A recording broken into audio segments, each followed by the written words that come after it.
Assalamualaikum dan selamat sejahtera murid-murid. Bertemu kembali kita pada hari ini untuk belajar bahasa Melayu secara dalam talian bersama dengan Cikgu Saripah. Okeylah murid-murid, sudah bersedia untuk belajar? Tajuk apa ya hari ini? Hari ini kita nak belajar tentang kata seru. Jom kita belajar bersama-sama. Baiklah murid-murid, apakah yang dimaksudkan dengan kata seru? Kata seru ialah kata yang digunakan untuk menggambarkan perasaan seseorang seperti marah, sedih, gembira, sakit, hairan, kagum, terkejut dan sebagainya. Apakah kegunaan kata seru? Ya, kata seru digunakan untuk membentuk ayat seruan atau ayat seru. Antara kata seru ialah aduh, aduhai, amboi, wah, hai, nah, oh, cis.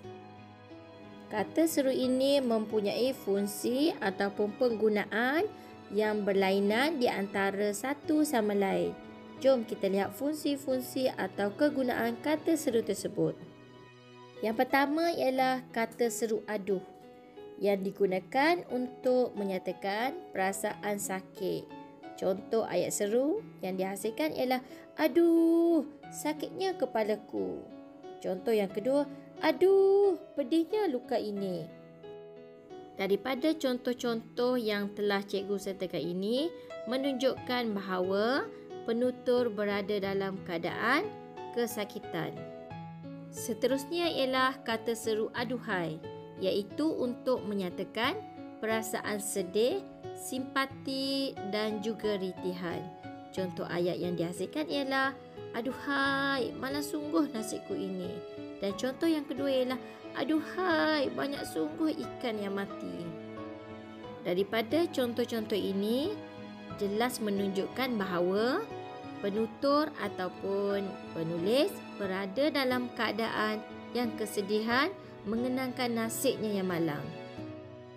Kata seru pula digunakan untuk menyatakan perasaan tidak setuju atau menolak sesuatu. Contoh ayat seruan ialah jangan pedulikan dia. Dan contoh yang kedua, itu hanya alasannya semata-mata. Kata seru wah dan amboi digunakan untuk menyatakan perasaan kagum dan hairan tentang sesuatu perkara yang dilihat. Contohnya ialah amboi, beraninya dia. Ataupun contoh yang kedua, wah, tingginya bangunan itu. Baiklah murid-murid, seterusnya ialah kata seru cis, iaitu digunakan untuk menyatakan perasaan marah dan tidak suka. Contoh ayat yang dihasilkan menggunakan kata seru cis ialah yang pertama, cis, berani engkau datang ke sini. Dan contoh yang kedua, cis, mereka tidak kenal siapa aku. Seterusnya ialah kata seru yang digunakan untuk menggambarkan rasa hairan atau terkejut.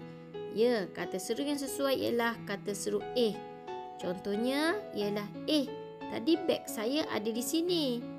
Ataupun contoh yang kedua ialah Siti pun ada di sini. Daripada contoh yang disertakan itu menunjukkan bahawa penutur berasa sangat hairan atau terkejut dengan apa yang terjadi di sekitarnya. Kata seru hai digunakan untuk menegur seseorang atau menarik perhatian.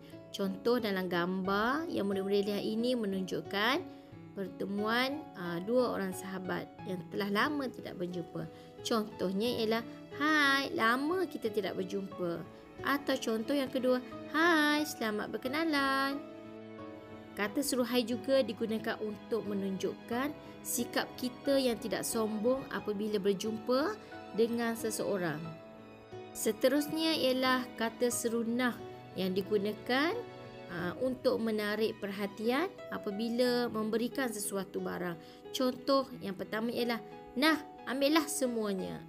Atau contoh yang kedua ialah nah, inilah yang kita nantikan.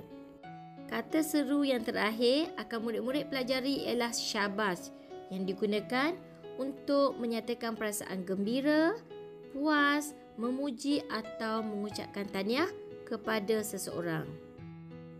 Antara contoh ayat seruan yang boleh dihasilkan menggunakan kata seru syabas ialah yang pertama, syabas, kamu telah berjaya. Dan contoh yang kedua ialah syabas, kamu sangat pintar. Daripada contoh-contoh yang telah cikgu berikan ini menunjukkan bahawa penutur telah mengucapkan tahniah di atas kejayaan yang telah dicapai oleh rakannya itu. Sebagai pengukuhan tentang tajuk yang telah dipelajari sebentar tadi, jom kita lihat bersama-sama beberapa contoh soalan yang telah cikgu hasilkan. Soalan yang pertama ialah tempat kosong, besarnya piala di dalam almari kaca itu. Jawapan yang tepat ialah wah. Ya, wah digunakan untuk menggambarkan perasaan penutur yang kagum dan juga teruja melihat piala yang sangat besar berada di dalam almari tersebut. Soalan yang kedua, tempat kosong, berdenyut-denyut sungguh kepalaku ini. Apakah kata seru yang sesuai digunakan di dalam ayat ini? Ya, kata seru yang sesuai digunakan di dalam ayat ini ialah aduh, berdenyut-denyut sungguh kepalaku ini. Soalan yang terakhir, tempat kosong, malang sungguh nasibku pada hari ini. Baiklah murid-murid, apakah kata seru yang sesuai digunakan di dalam ayat ini? Ya, betul. Kata seru yang sesuai digunakan di dalam ayat ini ialah aduhai, iaitu yang menggambarkan perasaan penutur yang merenung nasibnya yang malang. Cikgu berharap murid-murid dapat memahami dan menguasai kata seru dengan betul. Dan seterusnya murid-murid dapat menghasilkan ayat seruan dengan baik. Bye, jumpa lagi.